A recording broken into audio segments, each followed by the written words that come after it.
It has been some time since I issued an update on the Maine side of the Mountain Division line between Westbrook, Maine, near Portland, up to Fryeburg, Maine.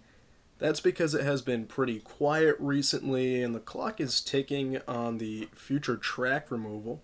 Just a few days ago, an information filled interview with the folks from the Conway Scenic was released, so we'll be discussing that in this video. To start, the clock is ticking, and in about 6 months, the state is looking to remove the tracks on the Mountain Division. It has been known for a couple years that the Conway Scenic is looking into restoring freight service on this route, but one big part is connecting with CSX in Portland. Any track removal messes with those plans to connect Portland and North Conway with CSX. Not only does the removal of track affect Maine, but it would affect New Hampshire, where there are interested freight customers who would like to ship by rail again through the CSX connection. Conway Scenic has been working on a proposal to take over the line, and they were even spotted down in Washington, D.C. with Senator Susan Collins. Here's a screenshot of Conway Scenic owner David Swerk with her posted on her Facebook page.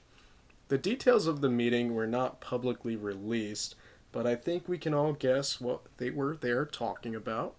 Anyways, it was previously stated that after all these years, it's finally attractive to reactivate these rail lines to ship by rail again since CSX took over Pan Am Railways in 2022. With improved infrastructure and operations, CSX can work with the Conway Scenic better than the former operator Guilford Rail System, later called Pan Am Railways. For those that don't know, Guilford has been called one of the worst railroads to ever exist. They killed off a lot of traffic and customers with bad or non existent service years ago.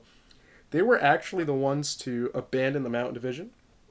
They rerouted traffic and took away the through freights in 1983. The line lingered on a bit after that, and service from Maine into North Conway continued until 1986 or so. Following that, whatever remaining businesses were out there had to switch to trucks. Guilford Pan Am is still a sore subject with many people in the area, but with CSX, there's been some improvement in Maine.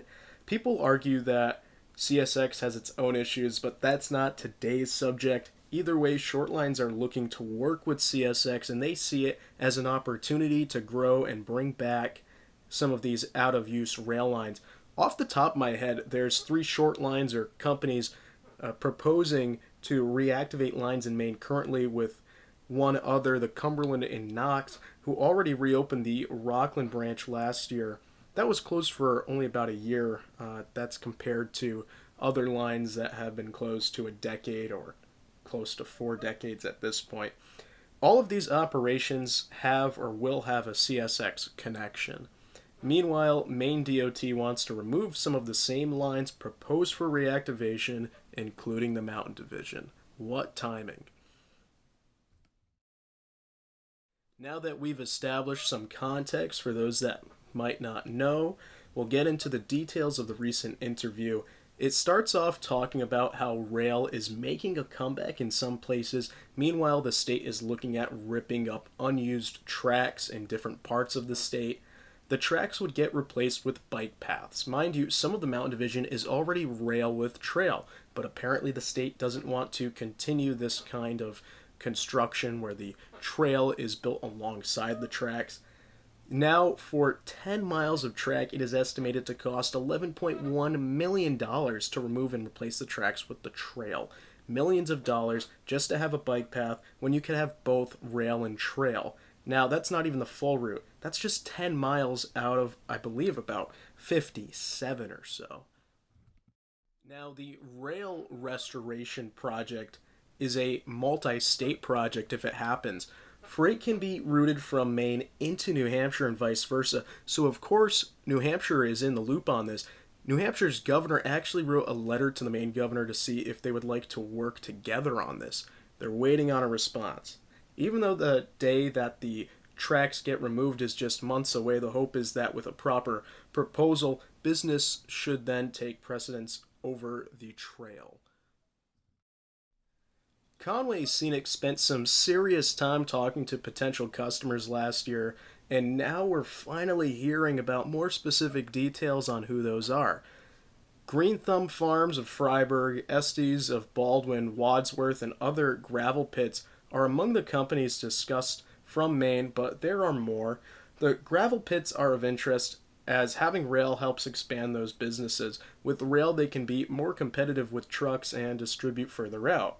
The Conway Scenic has a memorandum of understanding signed with the railroad to the north of them, which is the Vermont Rails New Hampshire Central Railroad, to ship freight with them. They now have the opportunity to ship from New Hampshire to Maine and points south, as well as points north and west. Vermont Rail is working on reopening the Mountain Division line from Whitefield, New Hampshire to Gilman, Vermont by themselves.